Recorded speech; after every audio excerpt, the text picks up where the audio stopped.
Hello everyone, welcome to our YouTube channel tech theory. आज हम पढ़ने वाले हैं नेटवर्क थ्योरी का एक टॉपिक नोडल एनालिसिस। तो वीडियो के एंड तक बने रहिए, पूरा आपको समझ आ जाएगा। तो first, what is node? Node किसको कहते हैं? तो बेसिकली नोड उसको कहते हैं जिधर 3 और मोर ब्रांचेस आर कनेक्टेड। ये एक जनरल आप कह सकते हैं डेफिनेशन है। मैं नेक्स्ट स्टेप में थोड़ा एग्जांपल दूंगा, तब आपको पूरा समझ आ जाएगा किसको नोड कहते हैं, या नोडल एनालिसिस फुल आपको समझ आ जाएगा। 3 टाइप के नोडल एनालिसिस होते हैं। नॉर्मल नोडल एनालिसिस, जिसपे एक वोल्टेज और एक रेजिस्टेंस सोर्स होता है सर्किट पे, एंड दूसरा है nodal analysis with current sources. तो रेजिस्टेंस एंड वोल्टेज सोर्स के साथ एक करंट सोर्स भी रहता है सर्किट पे। एंड तीसरा है super node analysis. Actually super node analysis वो है दो नोड एक साथ मिलके एक सुपर नोड तैयार करता है। तो वीडियो में जब आप प्रॉब्लम सॉल्व करते रहेंगे तब आपको पूरा समझ आ जाएगा। तो पहले प्रॉब्लम पे हम चलते हैं। एग्जांपल नंबर 1, इसमें क्या कह रहा है? Show that the current flowing through 2 ohm resistor is 1.94 ampere. इस सर्किट दे दिया क्वेश्चन पे, ये वाला सर्किट नहीं रहता। 2 ओम रजिस्टर, 2 ओम की तरह इधर 2 ओम रजिस्टर से 1.94 एम्पियर करंट फ्लो हो रहा है, ये हमको प्रूफ करना है। कैसे प्रूफ करेंगे? पहला प्रोसेस क्या है? पहला प्रोसेस है, पहला स्टेप है नोड निकालना पड़ेगा। तो नोड कैसे निकालते हैं, ये इसको मैं पहले दिखा रहा हूं। तो नोड का डेफिनेशन हम जानते हैं, जिस पॉइंट पे 3 या 3 से ज्यादा ब्रांचेस कनेक्टेड है। तो देखिए, पहला हमारा ये पॉइंट ले लिया हमने। इस पॉइंट पे कितना ब्रांचेस है? एक राइट साइड, एक नीचे की तरफ, तो 2 ब्रांचेस, मतलब ये एक नोड नहीं है। इस पॉइंट पे आ जाते हैं। इस पॉइंट पे देखिए, एक राइट साइड, एक लेफ्ट साइड एंड एक नीचे की तरफ, तो ये एक नोड है। नेक्स्ट, ये वाला पॉइंट, लेफ्ट, राइट एंड नीचे की तरफ, ये हो गया एक नोड। इस पॉइंट पे आ जाते हैं, देखिए लेफ्ट साइड एंड नीचे की तरफ, तो ये नोड नहीं है। इस पॉइंट पे भी से ऊपर की तरफ और एक लेफ्ट की साइड, तो ये भी एक नोड नहीं है। इस पॉइंट पे देखिए, ऊपर की तरफ, लेफ्ट की तरफ, सॉरी राइट की तरफ एंड लेफ्ट की तरफ, ये पॉइंट एक नोड है। ये वाला पॉइंट देखिए, एक राइट, एक लेफ्ट एंड एक ऊपर, ये भी एक नोड है। इस पॉइंट पे देखिए, एक ऊपर एक नीचे, तो ये नोड नहीं है। मतलब जिस भी पॉइंट पे 3 या 3 से ज्यादा ब्रांचेस कनेक्टेड है, उसको हम नोड कहते हैं। सेकंड स्टेप क्या है? हमको देखना पड़ेगा कि दो नोड के बीच कोई सोर्सेस है कि नहीं। अगर सोर्सेस है तो जैसा है वैसा ही रहने देंगे, लेकिन अगर सोर्सेस नहीं है तो हम उन दोनों को एक साथ कन्वर्ट कर देंगे। वो 2 नोड या 2 से ज्यादा नोड एक ही पॉइंट पे अगर कन्वर्ट हो, आके मिले, तो उस नोड को हम क्या कहते हैं? Equipotential node. जनरली देखिए, इस पॉइंट पे देखिए, ये 2 नोड है, ये एक, इन दोनों को हम नाम देते हैं V1 एंड V2। इसके बाद ये नोड नहीं है, ये पॉइंट भी नोड नहीं है, क्योंकि इसमें 2 ही ब्रांचेस है। इस पॉइंट पे देखिए, ये एक नोड, ये एक नोड। तो मैंने कहा था कि इक्विपोटेंशियल नोड किसको कहते हैं? जिस 2 नोड या 2 से ज्यादा, 3, 4, जिन नोड के बीच कोई सोर्सेस नहीं रहते, उन नोड को हम एक ही नोड पे कन्वर्ट करते हैं और उस नोड को इक्विपोटेंशियल नोड कहते हैं।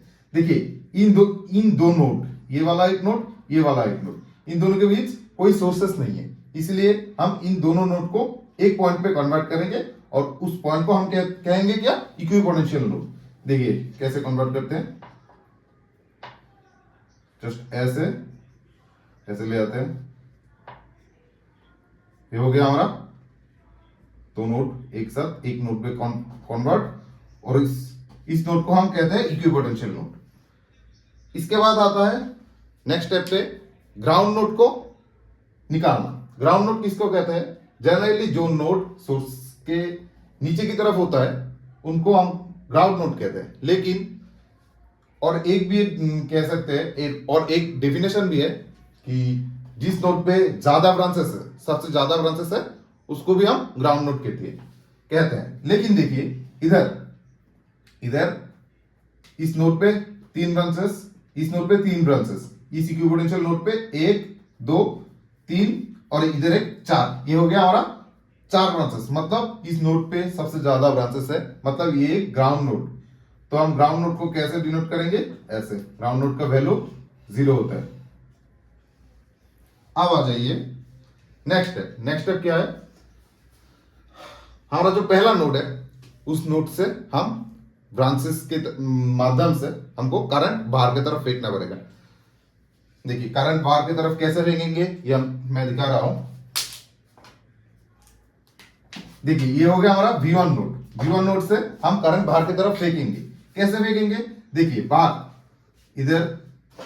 इधर एक ब्रांचेस, इस ब्रांचेस के माध्यम से हम करंट को बाहर की तरफ फेंकेंगे। इसको हम नाम देते हैं I1, इसको हम नाम देते हैं I2, इसको हम नाम देते हैं I3। हो गया पहला नोड। अब आते हैं दूसरे नोड पर। इससे भी हम करंट को बाहर की तरफ फेंकेंगे। देखिए इसको हमने नाम दिया I4, इसको हमने नाम दिया I5, इसको हमने नाम दिया I6। देखिए हमने करंट को बाहर की तरफ फेंका, आ गया I1, I2, I3 and I4, I5, I6। V1 से ये, V2 से ये। अब क्या करना पड़ेगा? हमको KCL अप्लाई करने पड़ेगा। KCL कैसे अप्लाई करेंगे? देखिए मैं लिख लेता हूं, अप्लाइंग KCL ऑन नोड 1। मतलब नोड 1 नहीं, नोड 1 ही है, उसको हम V1 से डिनोट किए थे, इसलिए हम लिखेंगे V1। देखिए अब फॉर्मूला क्या है? फॉर्मूला है करंट जिधर से निकल रहा है माइनस जहां पे जा रहा है डिवाइड बाय रेजिस्टेंस। तो इधर V1 से I1 करंट, I1 के लिए हम कैसे लिखेंगे? जिधर से निकल रहा है। किधर से निकल रहा है? V1 से। किधर जा रहा है? ग्राउंड नोड पे। लेकिन बीच में कौन है? Voltage source. इसलिए हम जिधर से निकल रहा है माइनस जहां पे जा रहा है और बीच में एक वोल्टेज सोर्स है, इसलिए हम ले लेंगे 10। और माइनस हमने कैसे लिखा? माइनस हमने ऐसे लिखा, देखिए करंट ऐसे फ्लो रहा है, ये हमारा बड़ा वाला बार प्लस, छोटा वाला बार माइनस। देखिए करंट के फ्लो के बीच में वोल्टेज सोर्स है एंड करंट के फ्लो के जो डायरेक्शन है उस डायरेक्शन के बीच ये वोल्टेज सोर्स का जो लास्ट में जो सिंबल है वो है माइनस। देखिए मैं फिर से बोल रहा हूं, देखिए करंट का फ्लो इधर है, इधर से जो लास्ट में जो सिंबल है वो है माइनस, इसलिए -10 हमने ले लिया वोल्टेज सोर्स का -10 डिवाइड बाय रेजिस्टेंस कौन है? 3। अब आते हैं I2 पर। I2 किधर से, जिधर से निकल रहा है माइनस जहां पे जा रहा है। V1 निकल रहा है किधर से? V1 से। V1 जहां किधर रहा है? ग्राउंड नोड पे। देखिए ग्राउंड नोड का वैल्यू 0 होता है, हमको पता है, तो V1 से 0 माइनस करेंगे तो वही रहेंगे। तो इसलिए हम ग्राउंड नोड को इग्नोर करेंगे, ग्राउंड नोड को नहीं लिखेंगे क्योंकि वैल्यू 0 है। तो रेजिस्टेंस क्या है? 1 हो। मैं फिर से बोल रहा हूं, V1 से I2 निकल रहा है। V1 जिधर से निकल रहा है, V1 से निकल रहा है, माइनस कहां पे जा रहा है? ग्राउंड नोड पे। ग्राउंड नोड का वैल्यू 0 है, इसलिए हमने ग्राउंड नोड नहीं लिखा। डिवाइड बाय रेजिस्टेंस कौन है? 1। अब आते हैं I3 पर। I3 किधर से निकल रहा है? V1 से।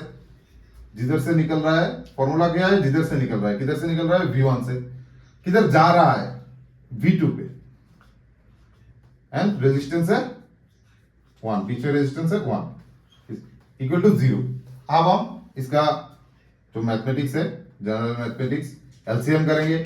3, 1 एंड 1 का एलसीएम कितना आएगा? 3, ये हम सबको पता है। 3 से 3 को डिवाइड करेंगे तो आएगा 1 से V1 को डिवाइड करेंगे तो 1 से V1 को मल्टीप्लाई करेंगे -10 प्लस 1 से 3 को डिवाइड करेंगे तो आएगा 3 इंटू V1। ये जनरल मैथमेटिक्स है, ये सबको आता है। नहीं आता तो मुझे कमेंट पे बताइए, मैं अलग से एक एलसीएम का वीडियो डाल दूंगा। 1 से 3 को डिवाइड करेंगे तो 1 से 3 को डिवाइड करने के बाद आता है 3 से V1 एंड V2 को मल्टीप्लाई करेंगे। 3 V1 -3 V2 इक्वल टू 0। अब आइए देखिए 3 इधर चला जाएगा तो 0 इंटू 3 कितना होता है 0।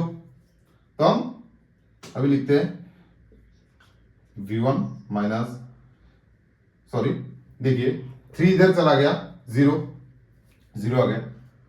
अब जो V1 3V1 plus 3V1 minus 3V2 उसको हम थोड़ा सजा के सुंदर से लिखेंगे। तो V1 कितना है देखिए, एक V1 इधर हो गया, इधर 3 प्लस 1 4, इधर 3 4 प्लस 3 7 V1। देखिए V2 एक ही है minus 3V2 minus 10 equal to 0, ये माइनस 10। अब हमको क्या करना पड़ेगा, ये माइनस 10 को उधर ले जाना पड़ेगा। देखिए ये आ गया माइनस 10 इधर प्लस 10, ये हमारा हो गया पहला इक्वेशन।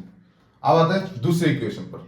दूसरी इक्वेशन कैसे होगा देखिए, पहले हमने केसीएल अप्लाई किया V1 पर, अब केसीएल किस पर अप्लाई करेंगे, सेकंड नोड पर। सेकंड नोड कौन है V2। अब लिखते हैं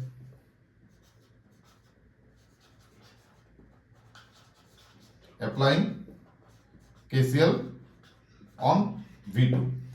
देखिए हमारा जो फॉर्मूला है, फॉर्मूला की क्या कहता है, जिधर से निकल रहा है माइनस जहां पे जा रहा है। V2 से पहले हम I4 को ले लेते हैं। I4 V2 से निकल रहे हैं, V2 से निकल के कहां पर जा रहा है V1 पे, और बीच में एक रेजिस्टेंस है 1, इसलिए हम लिखेंगे, देखिए मैं फॉर्मूला फिर से बोल रहा हूं, जिधर से निकल रहा है V2 से माइनस किधर पे जा रहा है V1 पे, एंड बीच में एक रेजिस्टेंस है 1। ये हो गया हमारा I4 का। अब V2 से देखिए I5 बाहर की तरफ आ रहा है, तो I5 बाहर की तरफ आके किधर जा रहा है, ग्राउंड नोड पे।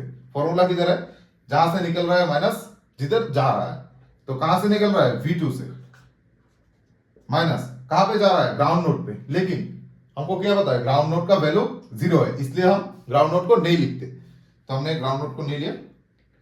इधर एक रेजिस्टेंस है 2, ये हो गया 2 प्लस। अब आते हैं I6 पे।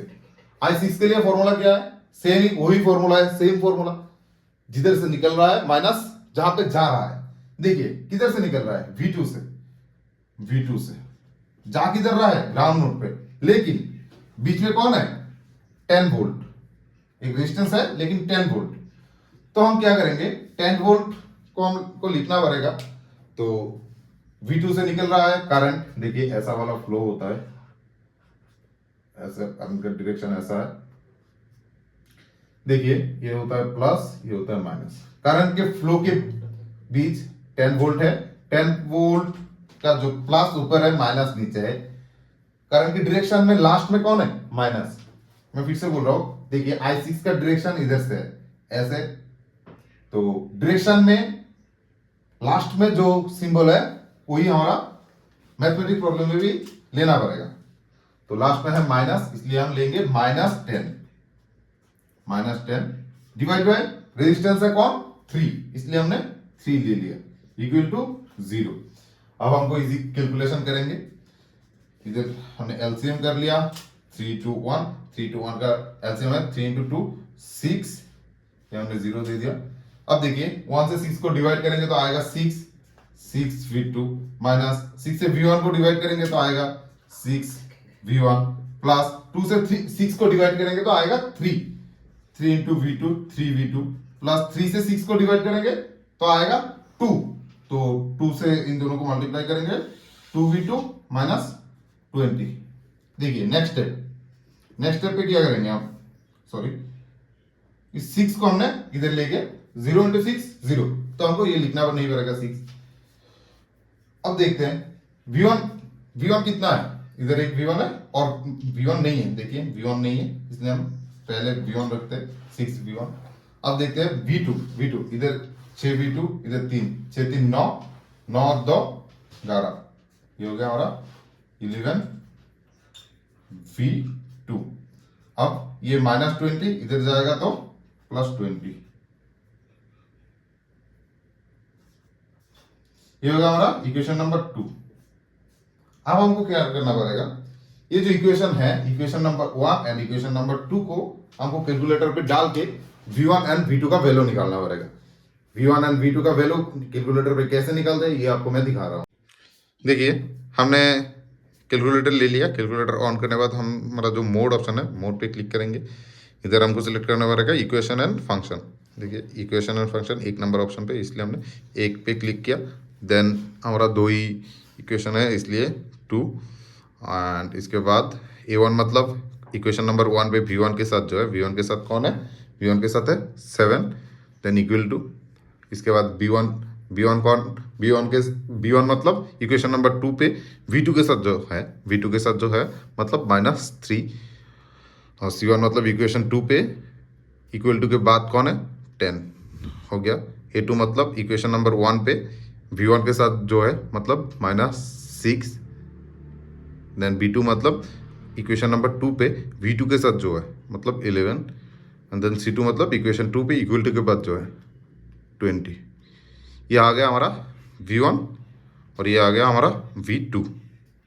V1 का वैल्यू कितना है 2.88 एंड V2 का वैल्यू कितना है, V2 equal to 3 point something था, मैं देख लेता हूँ, 3.38। ये हमारा आ गया V1 एंड V2 का वैल्यू। अब देखिए क्वेश्चन पे क्या कहा, क्वेश्चन पे कहा था कि show that the current flowing through 2 ohm resistor. 2 ohm किधर है, 2 ओम इधर है। देखिए 2 ओम रेजिस्टर से कौन फ्लो रहा है, I5 को हमने कैसे डिनोट किया था, I5 किससे निकल रहा है, V2, हमने कैसे अप्लाई कर रहा था V2 पे, इधर देखिए I4 का ये वाला, I5 का ये वाला, देखिए I5 किधर से निकल रहा है, V2 से, किधर पे जा रहा है, ग्राउंड नोट को इग्नोर किया क्योंकि ग्राउंड नोट का वैल्यू 0 है, divide by resistance 2 ohm. Question पे भी ये क्या था, 2 ओम रेजिस्टर से 1.94 एम्पियर करंट फ्लो रहा है, ये हमको प्रूफ करना है। तो मेन बात यह है कि I5 को हमने V2/2 से डिनोट किए थे। देखिए हम इधर लिख लेते हैं, एक लाइन आपको लिखना पड़ेगा, the current flowing through 2 ohm resistor is के बाद आपको लिखना पड़ेगा इक्वल टू साइन देके V2/2, एंड देन V2 का वैल्यू कितना है, V2 का वैल्यू है 3.38/2। ये आ गया हमारा V2 का वैल्यू, एंड V2 का वैल्यू है 3.38/2, एंड इसका आंसर आएगा 1.94 एम्पियर। ये हो गया हमारा पहला क्वेश्चन, पहला एग्जांपल।